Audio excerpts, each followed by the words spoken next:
Accueillant. Nous sommes au Congo. On ne peut pas dire mieux. Les voies sont connues, nos manières de vivre sont les mêmes. Bon, qu'est-ce qu'on vous amène?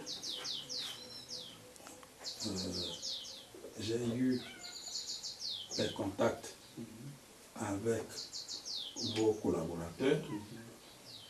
Nous avons eu des entretiens. J'ai décidé, avec le président de la République, de faire ce déplacement. Pour vous dire quoi? Pour vous dire qu'il est prêt, le président de la République, à vous recevoir. Il suffit que nous accordions aujourd'hui, dès son retour, on vous envoie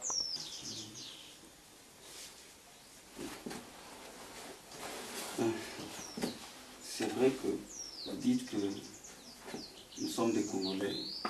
C'est vrai que nous connaissons la manière de vivre et comment notre société fonctionne.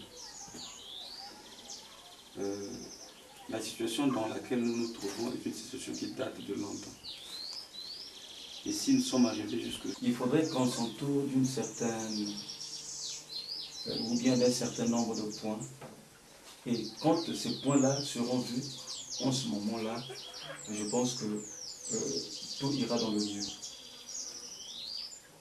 C'est peut-être pour la première fois que vous venez me voir, Mais l'image que vous avez eue de moi quand vous êtes à Brazzaville avant d'arriver ici, je pense que au partir d'ici, quand vous avez rentré à Brazzaville, c'est peut-être le jour et la nuit. J'ai déjà reçu beaucoup de délégations depuis quand j'étais à Vinza. À commencer par le général Moko qui est représentant du médiateur, c'est le général Mbaye qui était là. J'ai reçu un grand nombre de personnes qui ont été mandatées par le chef de l'État et qui nous ont demandé aussi de faire des propositions. Nous avons aussi fait des propositions que nous avons soumises et qui ont été parvenues effectivement aux mains du chef de l'État. Pour ne citer que Aloko en 2004, puisque quand on avait déjà arrangé ma résidence à Bakongo, il devrait venir. J'ai signifié que nous sommes dans un accord, et dans cet accord, nous avons énuméré des points qui sont essentiels, même si on ne peut pas arriver à exécuter tout ce qui est scellé là. C'est au lancement du DDR, quand je reçois les membres du gouvernement qui sont venus, c'est-à-dire de la partie gouvernementale, j'ai dit, nous devrons lancer le DDR, c'est vrai, mais nous allons le faire de vous qui?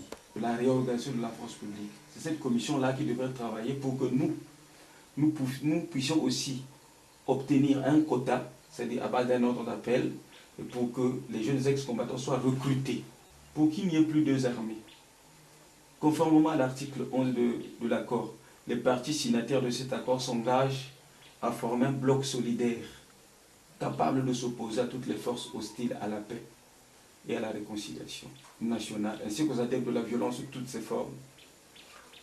Donc, nous n'avons pas eu cette garantie-là. J'ai dit, je viendrai à Brazzaville.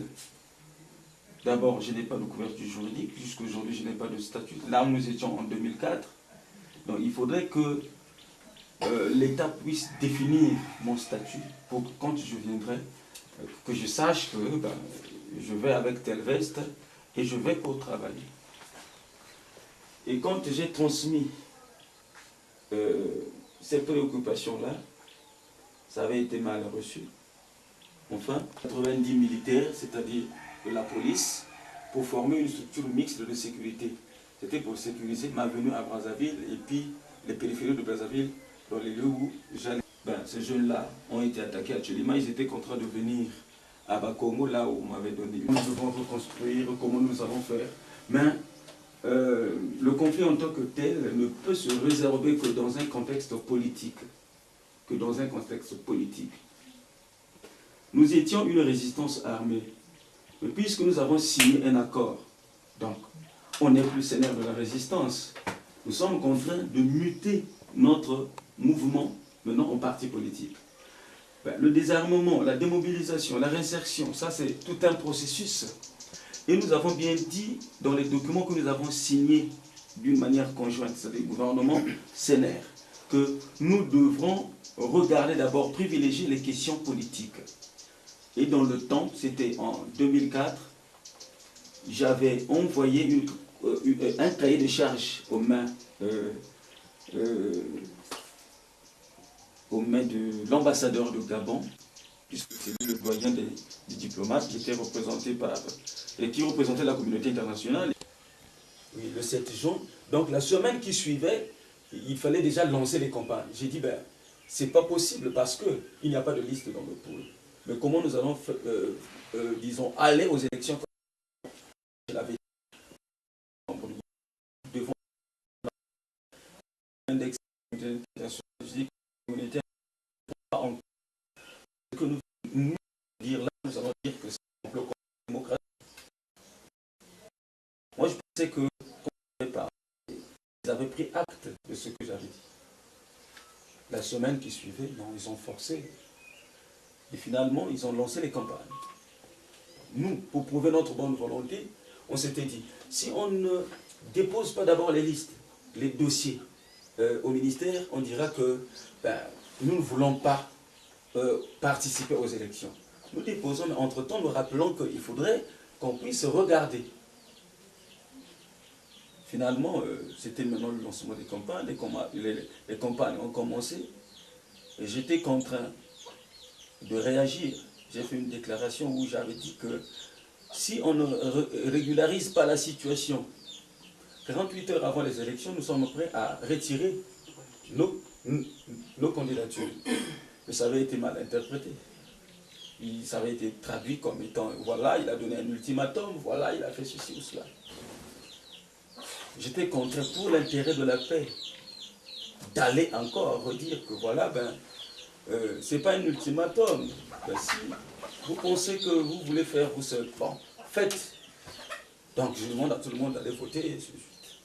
C'était pour que les gens ne sortent pas de derrière notre dos pour prétexter quoi que ce soit, que voilà, et c'est un tel qui veut encore relancer les hostilités. Et dans le pool, vous n'avez appris nulle part qu'il y a eu une étincelle que voilà, on a fait ceci ou cela. Pourtant, moi j'étais dans le pool. Mais j'ai laissé faire les choses. J'ai laissé faire les choses. Donc c'est une preuve qui démontre encore, une fois de plus, que moi je maintiens qu'il ne faudrait plus que les citoyens subissent le martyre. Quelque temps après, il était question qu'on regarde la question de ma prise de fonction. La question de ma prise de fonction. Je dis, c'est vrai, j'ai été nommé. Mais ma nomination, ce n'est pas le parachèvement du processus, selon moi. Moi, je pense que j'ai été nommé pour qu'au sein des institutions, je puisse dire mon point de vue sur ce qui concerne tout le processus de paix. Qu'est-ce que nous pensons?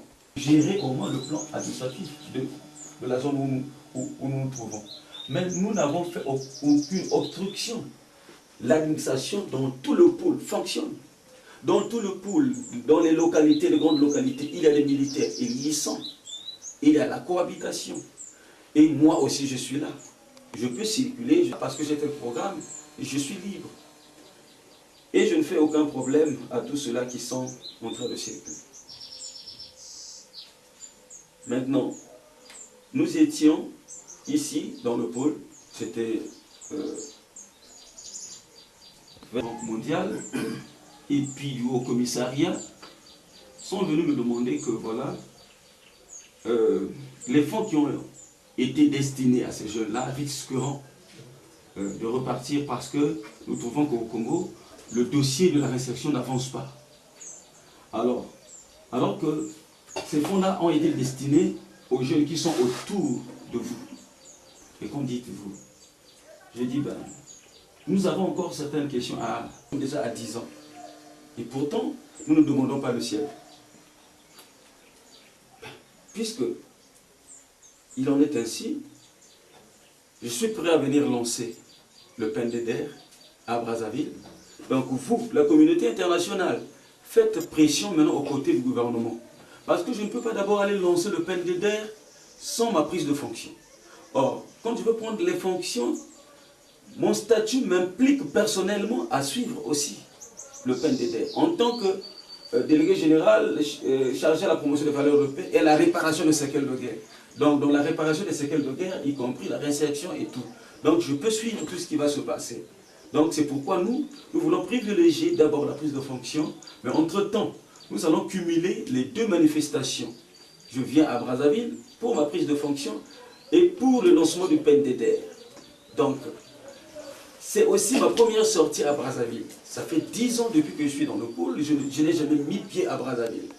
Donc, j'ai une grande opinion, j'ai quand même un grand nombre de personnes qui m'ont soutenu. Et pour certains, ils se sont dit que ce n'est qu'au jour où notre chef ira de nouveau s'installer à Brazzaville, c'est ce jour-là que nous irons à Brazzaville. Donc, je serai accompagné de mes militants. Donc, il faudrait regarder la feuille de route et regarder aussi la menace que cela peut présenter. Donc nous devons travailler d'une manière sereine, pas dans la précipitation, parce que nous risquerons d'échapper certains points. Je reçois une délégation de la présidence conduite par le ministre Alain Akwala. Je les reçois dans le pôle, c'est-à-dire vers la route là. J'arrive, j'ai dit que voilà, nous pensons qu'il n'y a rien qui puisse effectivement susciter des suspicions dans chaque camp. Donc je viendrai à Brazzaville. Est-ce que vous avez l'aval du chef de l'État? Puisque je savais que le chef de l'État n'était pas sur place. Ils m'ont rassuré. Ils m'ont dit, moi je suis ministre, en plus, je gère quel département de la communication. Je ne pouvais pas venir jusqu'ici chez vous dans le pool sans que je n'ai un mandat. Et il était accompagné quand même du directeur du cabinet du chef de l'État. C'est le directeur du cabinet du ministre d'État ASA. Il était aussi là. Bon, il y avait aussi le commissaire central et les autres. Géré la présidence. Voilà. Enfin, ils m'ont convaincu, j'ai dit, c'est une preuve quand même. On se croise donc dans ce cas lundi, puisque lundi, nous étions déjà le 10. Donc, lundi, nous viendrons vous croiser en route. Et après, nous allons cheminer ensemble jusqu'à Brazzaville. Lundi, puisque moi je suis dans le pôle, ceux qui étaient à Brazzaville étaient en train de travailler, c'était avec quelques membres du CNR pour regarder tout ce qu'on pouvait. Et après, lundi matin, je me réveille, il était 8 h, j'ai dit, si je reste loin ici, je ne veux pas les faciliter, je dois avancer. J'ai emprunté la route principale. Je suis venu par Mabaya, j'ai salué les militaires qui étaient là. Les militaires sont restés derrière moi. Je suis venu jusqu'à Makana. J'ai salué les militaires qui étaient là. Je suis venu jusqu'à Ngangalingolo. J'ai salué les gendarmes et les policiers. Je suis venu jusqu'à Madibou. À Madibou, où est-ce que je veux stationner? Je vais au commissaire de police. Le commissaire de police est un colonel aussi. Je me suis présenté, je me suis fait annoncer que voilà, je suis là et à partir d'ici, nous pouvons rentrer en contact avec ceux qui sont à la présidence pour qu'ils viennent me chercher ici. Je suis allé dans l'enceinte du commissariat. Les policiers étaient là avec leurs armes. On était là.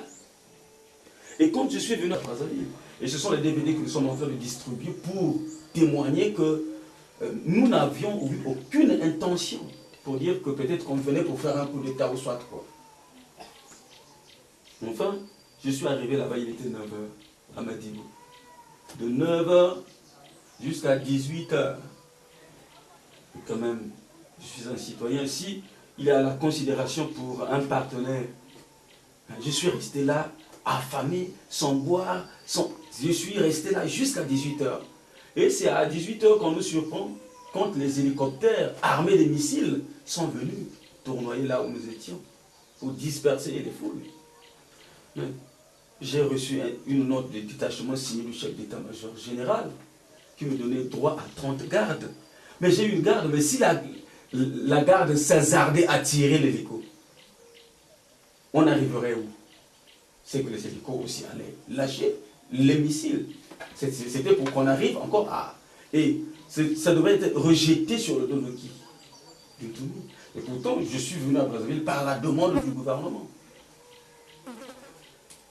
Bref, j'étais en communication directe avec le ministre d'État ASA. C'est le directeur du cabinet du chef de l'État, qui rendait compte à tout moment au chef de l'État, même s'il n'était pas à Brazzaville.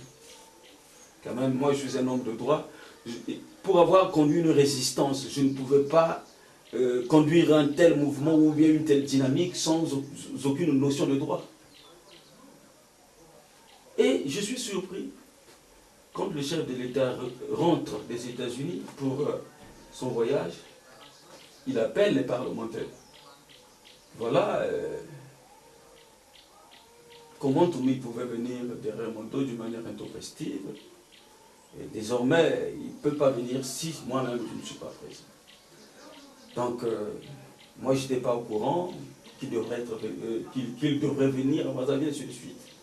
Ça m'a un peu intimidé. J'ai dit, finalement je ne comprends pas. Je dis la vérité. Les gens peuvent venir nous dire que non, nous avons été mandatés par le président. Non, c'est le chef de l'État qui nous envoie alors que ce n'est pas lui. Puisque ça, ce sont quand même des personnes crédibles avec qui nous avons travaillé, que nous avons fait confiance et qui, le chef de l'État, quand il rentre, dit que non, lui n'était pas au courant des manœuvres que nous avons eu à entreprendre.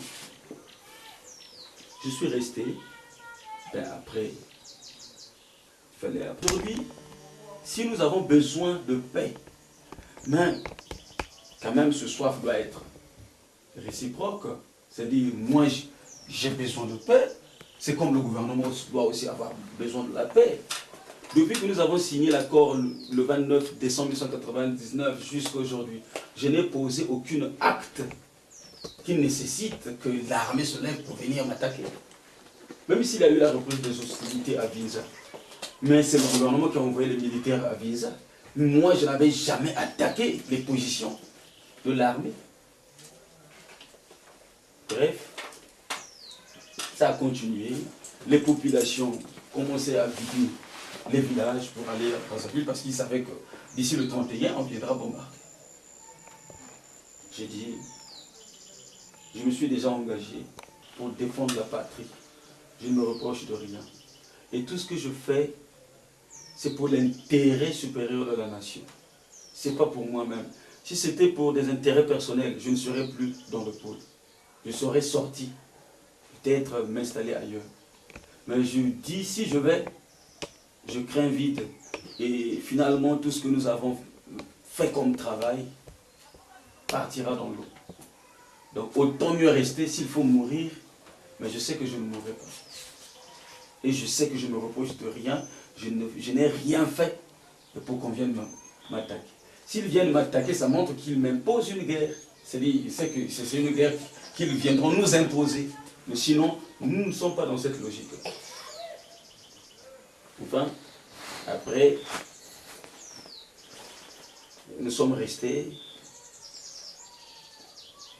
Le Premier ministre nous a écrit. Non, c'est nous d'abord qui avons écrit directement au chef de l'État. J'ai écrit, j'ai signé, j'ai écrit au chef de l'État, au président de la République. J'ai dit, Monsieur le Président, désignez-nous les interlocuteurs attitrés avec qui nous devons travailler. Pourquoi je l'ai dit? C'est parce que ceux avec qui nous avons travaillé, vous avez dit que vous ne les avez pas mandatés pour ce dossier-là. Donc nous voulons que vous-même, vous puissiez nous dire qui vous désignez maintenant pour que nous travaillions, pour que nous discutons. J'ai écrit. Et après, je reçois la réponse du Premier ministre. Suite à la lettre que j'avais, je me suis dit, donc, c'est le chef de l'État qui a instruit le Premier ministre de me répondre. J'ai reçu la lettre. Au lieu de m'adresser encore au chef de l'État, mais puisque j'avais dit dans ma lettre qu'il désigne des interlocuteurs attitrés. Donc, c'est qu'il a désigné le Premier ministre.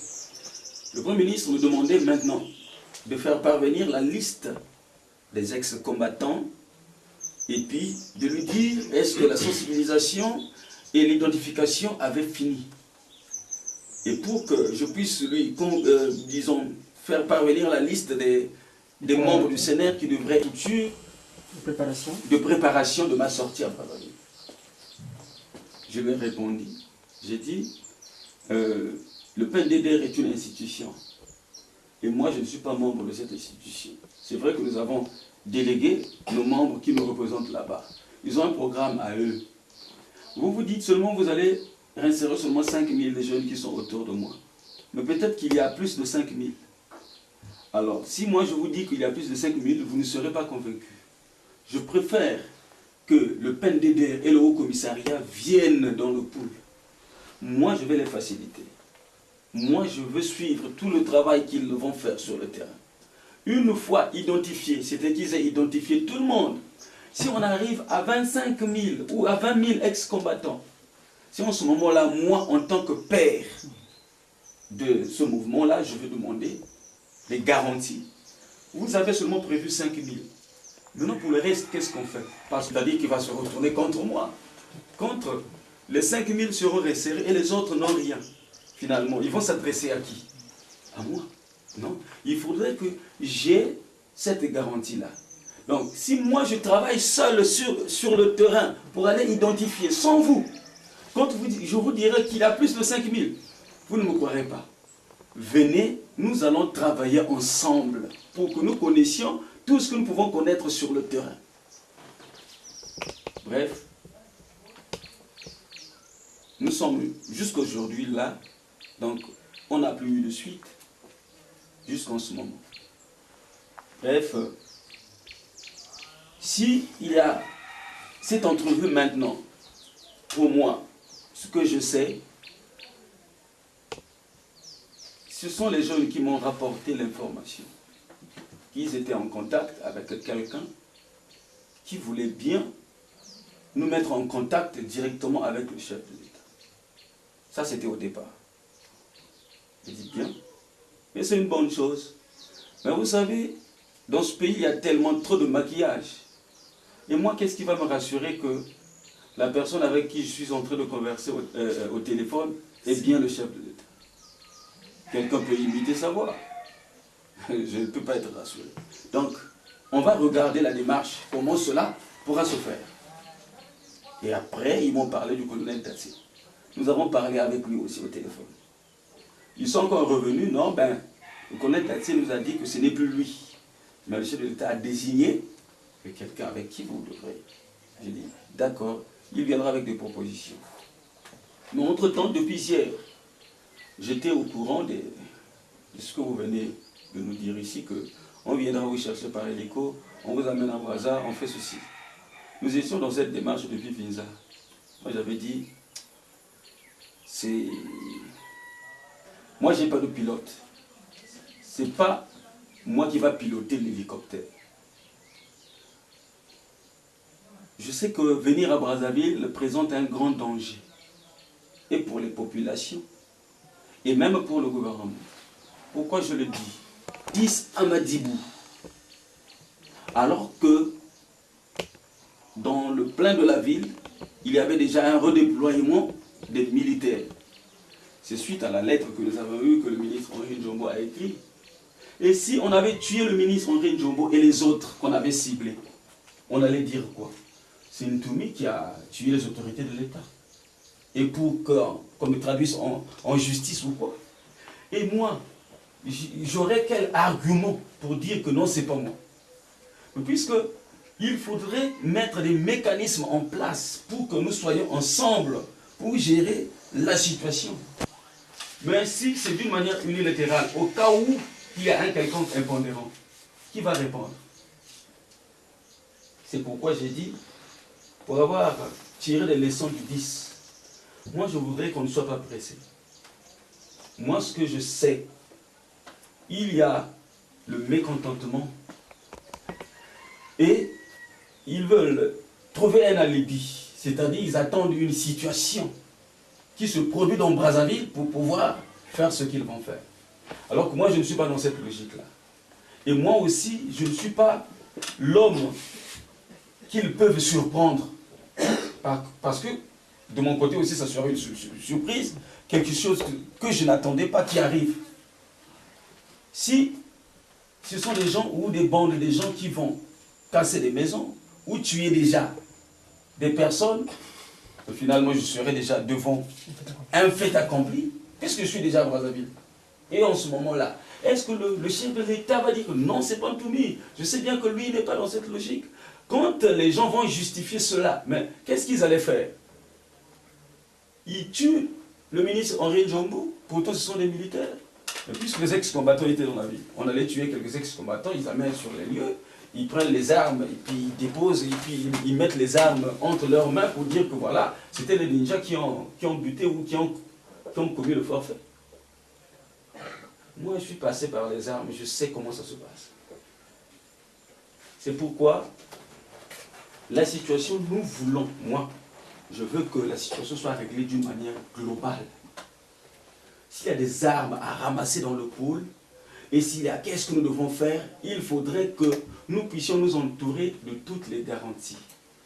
Moi, ce que je pense, pour sortir de cette situation-là, nous devons respecter ce que nous avons négocié, c'est-à-dire la formation d'un bloc solidaire capable de s'opposer à toutes les forces hostiles à la paix et à la réconciliation nationale.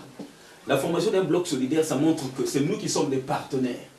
Parce que moi, je sais que dans le camp du président Sassou, il y a aussi des gens qui veulent de son pouvoir. moi j'ai défendu la démocratie, pour avoir lutté, pour avoir résisté. C'était pour tenir une expression à l'endroit du public que le président Sassou devrait respecter les principes démocratiques. Donc je ne suis pas dans la logique d'un coup d'État ou d'un coup de force, même si on me contacte. Vous savez, ça fait 10 ans depuis que je suis ici. Je sais qu'il y a beaucoup de situations qui trament à Brazzaville. Et peut-être que j'ai été contacté. Et s'il y a des choses qui ne se sont pas faites, c'est parce que moi j'ai dit non. Vous êtes là-bas au pouvoir, vous avez vos services à vous, ce n'est pas à moi de vous donner les informations. Donc c'est pour vous dire que moi, mon souci, du nord au sud, je ne veux plus que le sang puisse couler. Ça, c'est mon souci. Et encore, je sais que tout ce que j'ai fait jusqu'à aujourd'hui, la vision que j'ai, c'est pour l'intérêt du pays. Mais ce n'est pas pour satisfaire à un intérêt personnel. Donc, aussi se réalise. Qu'on le veuille ou pas, vous avez grandi, puisque moi je peux être votre fils, mais après-demain, il y a le relève, c'est-à-dire les autres doivent remplacer, c'est ça. Mais si on fait toujours la politique de la haine, de la division, la politique du sang, la politique c'est-à-dire qui considère seulement un clan, son ethnie. Mais finalement, ça ce n'est plus une nation, ce n'est plus une république. C'est pourquoi, moi je voudrais qu'avec le chef de l'État, qu'il désigne, lui, quelqu'un avec qui nous devons travailler. La question sécuritaire, je ne peux pas la confier à n'importe qui. On s'entend d'abord sur la question sécuritaire, la sécurité collective, la sécurité personnelle à moi, ça je l'ai déjà. Mais si on crée un vide, si je vais lancer le PNDD aujourd'hui, juridiquement, ça veut dire qu'il n'y a plus de ninjas. Mais c'est l'armée qui va s'employer dans ses missions traditionnelles à faire, alors que nous savons bien que dans cette armée, il y a des gens qui veulent détrôner le président Sassou. Hein? Ils veulent chercher les voies pour... Donc, si on ne met pas une structure mixte de sécurité ou de maintien de paix, pour que c'est cette structure-là qui doit revêtir un caractère officiel. On ne les appelle plus des ninjas, puisqu'ils sont déjà recrutés. Ce sont des Congolais. On prend quelques éléments sur la force publique, on redéploie cette unité-là dans l'itinéraire que nous allons prendre. En ce moment-là, on ne crée pas un vide. Et quand nous allons lancer la démobilisation et le désarmement, nous savons bien que le désarmement ne peut pas se faire en un seul jour. C'est un processus. Mais au moins, cette unité-là va gérer d'une manière pacifique toutes les situations qui vont découler dans cette période-là. Et pour que moi-même, je sois aussi responsabilisé par le chef de l'État. Et c'est ce qui va donner aussi la force au chef de l'État. Même s'il y a des faucons derrière lui, ils vont le craindre. Mais tant que moi, je ne serai pas responsabilisé, je ne peux pas prendre une décision. Si lui ne me donne pas le pouvoir de décision. Donc, c'est pourquoi, moi je pense que ce n'est pas chef et chef qui discutent. Je veux désigner quelqu'un de confiant. Nous allons regarder tous les points. L'aspect politique, moi qu'est-ce que je pense? L'aspect sécuritaire, qu'est-ce que je pense? Et en ce moment-là, quand nous tombons d'accord, c'est vrai que vous avez accepté ça, oui. Il faut aussi. Est-ce qu'on ne peut pas trouver un témoin? Puisqu'on s'est déjà entendu, on trouve un témoin. En ce moment-là, quand nous allons nous croiser, c'est pour juste se saluer, ou soit pour signer un papier. Mais quand je viens, moi, pour discuter, et quand même c'est un chef d'État, et je ne veux pas le retenir là pour discuter là, moi. Hein? Ça, c'est pas normal.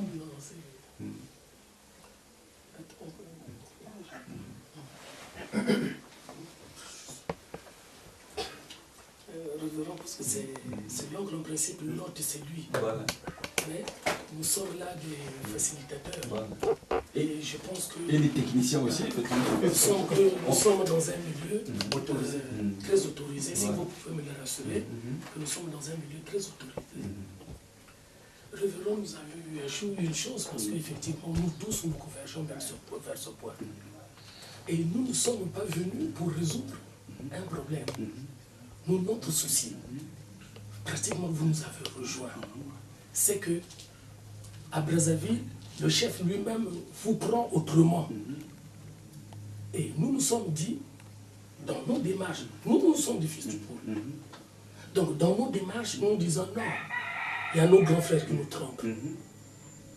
Est-ce que dans nos relations personnelles, de fois au village c'est comme ça qu'on résout les problèmes, est-ce que nous ne pouvons pas mettre en contact le révérend lui-même et le chef lui-même, qu'ils s'entendent sur avec qui travailler? Notre pensée et notre venue ici avec l'oncle, c'est ça, c'est sûr qu'ils vont vous le dire, afin que quand l'oncle ira rendre compte, il a à son neveu, il a à ses côtés quelqu'un qui était proche. Mais sauf que chef révérend, vous êtes devenu un chef ici. Vous pouvez avoir les mêmes entourages que chez lui là-bas. Parce que lorsqu'il y a un chef, tout autour de lui gravite un certain nombre de personnes qui sont là. Là, dès que nous quittons, on appelle, il y a des gens qui sont en train de venir, voilà ce qu'ils ont traité. Comme chez le chef là-bas, vous avez aussi eu les mêmes choses. Donc, révérend, nous, notre problème, c'était que peut-être qu'à un temps, quand l'oncle vous appelle au téléphone pour dire est-ce que je vous peux passer un tel, en ce moment-là, vous pouvez dire oui, bon, mais vraiment chef, parce que on dit l'information se déforme au fur et à mesure qu'on la communique. Donc, nous, notre venue, notre souci, c'était celui-là. C'est pour cela que vous allez constater que l'oncle, c'est notre papa, comme tu as su le dire. Nous, notre ami, c'est son neveu. Sauf ça, nous avons dit, allez-y. Et puis, vous savez ce que ça signifie. Heureusement que vous démystifiez ça. Amener, je vous dis sincèrement, quelqu'un du Nord pour venir ici. Puis les gens se disent, ah mais là-bas, non, ah non. Mais en tout cas, vraiment, nous sommes très ravis. Et je pense qu'à la fin, je vous en prie, mais à deux, vous allez vous entendre sur un certain nombre de choses parce que nous ne pouvons pas rester dans vos confidences. Nous, notre problème, c'est seulement aplanir, vous mettre en contact. Mais ce qui vous regarde, vous deux, en tout cas, révérend, moi je pense que ça ne nous concerne pas. D'accord. Révérend, je veux dire quelque chose là, parce que sur tous les points, sur tous les aspects, nous sommes tout à fait d'accord. Mais je veux insister dans le fait. Et nous au village, on dit ceci.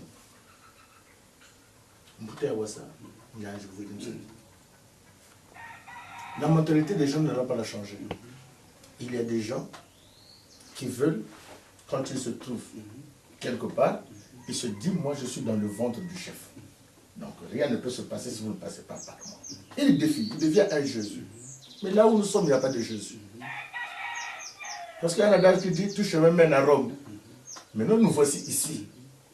Mais ici, la personne que nous vous amenons, ce n'est pas un homme du gouvernement. Ce n'est pas un homme de Gomatete. Mais c'est un homme qui est dans lui. C'est-à-dire, chez nous, dans la tradition que nous sommes, la valeur d'un oncle. Nous, parfois, nous là, quand vous arrivez quelque part, vous avez pris votre bière, vous commencez à vous vendre. Alors quoi, vous me dites quoi? Moi, je ne sais pas ce que je connais, non? Non. C'est pour cela que nous voulions vous demander, si vous nous permettez, que nous, on se retire. Parce que nous ne voulons pas être au parfum de tout. Parce que le mal rentre quelque part lorsque tout le monde est au parfum. Chacun va aller dans son petit coin, aller singer le chien. Moi j'étais là, j'avais entendu, j'avais fait ceci. Ceci, moi je ne le veux pas. Moi c'est un film, hein. Moi je ne peux pas courir. Moi je ne peux pas courir. Donc s'il n'y a pas la paix, je n'ai pas de vie. Pour que j'ai de vie, il faut qu'il y ait la paix. Donc, humblement, si vous nous permettez, nous allons vous retirer. Pour que vous restiez tous les deux, vous concluez, et le reste, nous ne sommes plus partie prenante. Parce qu'il ne faudrait pas que nous soyons des gens que non, allez, moi j'ai été là, je dois être là jusqu'à la fin. Non. Bon, en tout cas, nous...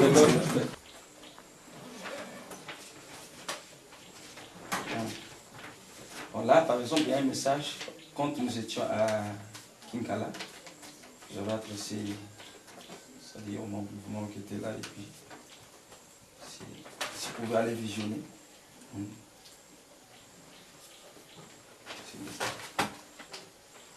Heureusement, l'emballage.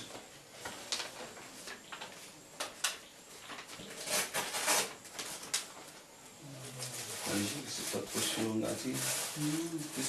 J'ai passé sur le Bonizaba. Tu as une machine avec toi, non? Essaie de voir. Ah, ça c'est. Il y a les montées de Jésus. Non, non. Oui, sorti. Il est sorti. Là, le deuxième disque d'État. Merci. Ça va? Ça va, c'est normal, en fait.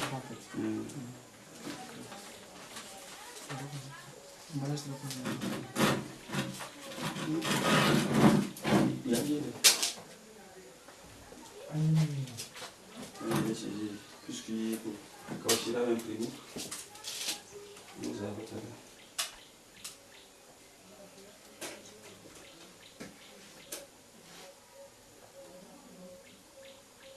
Moi, pour sortir à peine Mais là, quelques disques, la deuxième disque, il y a la concertation. C'est la concertation.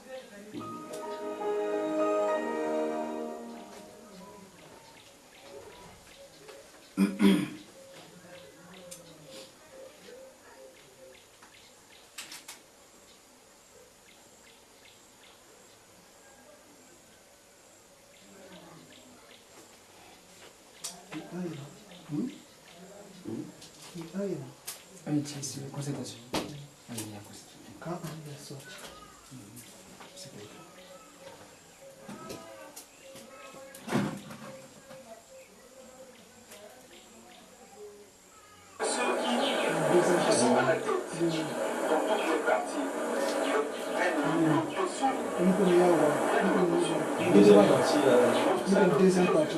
La deuxième partie est sortie de projet.